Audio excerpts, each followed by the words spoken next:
Hello guys, this is How to Socials and today I'm going to show you how you can download any videos from Twitter for free.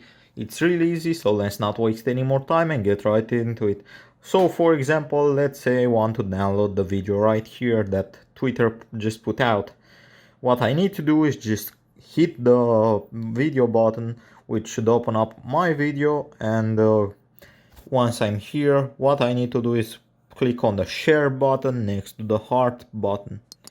Here, what I want to do is just hit copy, and this should copy the link of the video into my clipboard.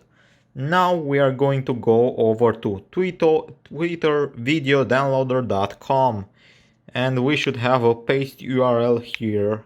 I already got mine pasted, but so I'm going to do it again. Just hold and click paste. Now the only thing left to do is for us to hit the download button, and as you can see right here, the download should start right up.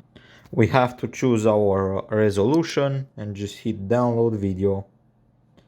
And that's pretty much all there is to it, guys. I hope you found this tutorial helpful. I hope you enjoyed it. Don't forget to subscribe to the channel and see you in the next one.